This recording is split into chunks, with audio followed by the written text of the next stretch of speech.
Adobe Photoshop को open करना है तो सर्वप्रथम आपको स्टार्ट बटन पे जाना है। स्टार्ट बटन पे जाने के बाद यहाँ पे ऑल एप्लीकेशन ऑल एप्स मिल जाएगा, यहाँ पे जाना है और जैसे आप ऑल एप्स पर क्लिक करेंगे तो यहाँ पे आपको ऑल एप्स में आपको एडोब फोटोशॉप 7 का सॉफ्टवेयर आपको मिल जाएगा। इसको आप ओपन कर लेंगे।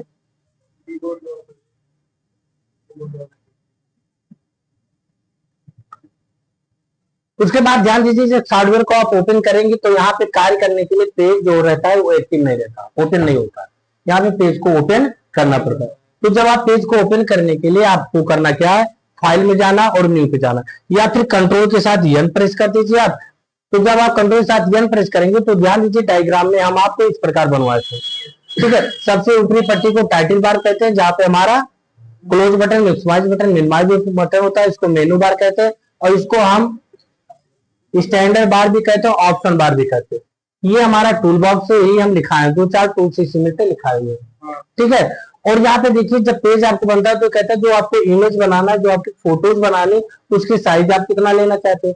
तो यहाँ पे क्या कर सकते हैं, साइज आप अपने अकॉर्डिंग ले सकते हैं जिस प्रकार आपको इमेज बनानी है। उसके बाद इसकी लंबाई चौड़ाई ले सकते हैं। अगर साइज आपको नहीं मालूम है यहाँ पे तो आप क्या कर सकते हैं, इसकी मैनुअली आप क्या कर सकते हैं, यहाँ पे विड्थ मतलब होती है चौड़ाई और हाइट मतलब होती है ऊंचाई। लंबाई गुणे चौड़ाई आप यहाँ से क्या कर सकते हैं, आप दे करके पिक्सल में, और क्या कर यहाँ रेजुलेशन, रेजुलेशन जितना ज्यादा रहेगा फोटो की क्वालिटी उतनी अच्छी आपको दिखेगी। बात समझिए। और यहाँ पे जो ये लिखा है कंटेंट्स में आपको व्हाइट रखना, व्हाइट रखेंगे तो जो पेज आपका बनेगा बिल्कुल आपका व्हाइट बनेगा। बात समझिए। फिर से हम फाइल में चले गए और न्यू पे चले गए। यहाँ पे अगर इसको हम बैकग्राउंड कर देते हैं तो ये क्या होगा, जो बैकग्राउंड कलर है उस कलर में आपका इमेज बन के आएगा। बात समझे। अगर हम इसको फाइल में जाकर के न्यू पे जाकर के और यहां से हम ट्रांसपेरेंट कर दिए तो इसमें कोई बैकग्राउंड ही नहीं रहेगा, ये बिल्कुल आपका ट्रांसपेरेंट रहेगा, इसमें आपका कोई बैकग्राउंड है ही नहीं। तो इस प्रकार से जिस अकॉर्डिंग में आपको जरूरत है पेज को लेना, उस अकॉर्डिंग में पेज को आप यहां से ले सकते हैं। तो फाइल में चले गए, न्यू पे चले गए और यहां से हमने व्हाइट कर दिया बैकग्राउंड, यहां से हमने व्हाइट को ले लिया।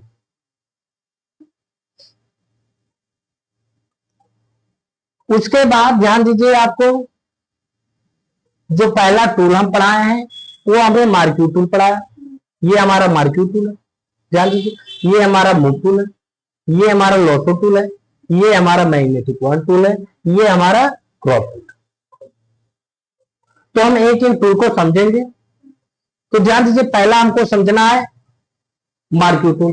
तो यहाँ पे हम जब इमेज को ओपन कर लेंगे तभी समझ पाएंगे। तो इमेज को कैसे ओपन करेंगे, फाइल में जाएंगे, ओपन पे जाएंगे, आपको लोकेशन में चले जाना है जहां पे आपके पास इमेज हो, जहां पे आपके पास इमेज हो उस लोकेशन में आपको चले जाना।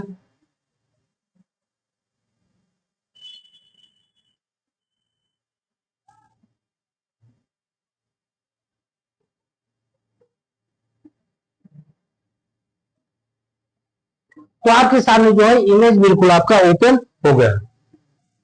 ठीक है, इमेज को अगर जूम करना है तो कंट्रोल के साथ प्लस को प्रेस करके आप इमेज को बिल्कुल जूम कर सकते हैं और माइनस को प्रेस करके जूम कर सकते हैं।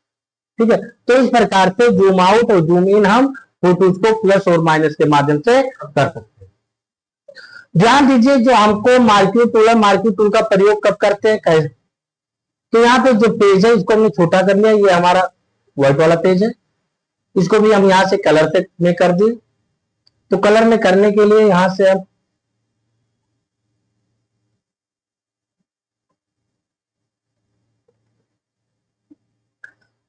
ध्यान दीजिए, इसका प्रयोग कब करते हैं, मार्क्यू टूल का प्रयोग करते हैं जब इमेज के किसी एक भाग को आपको चुनना होता है। जैसे हम चाहते हैं कितना भाग हम चुन ले, तो इतना भाग क्या कर सकते हैं आप, इसको मार्क्यू टूल के माध्यम से आप चुन सकते हैं।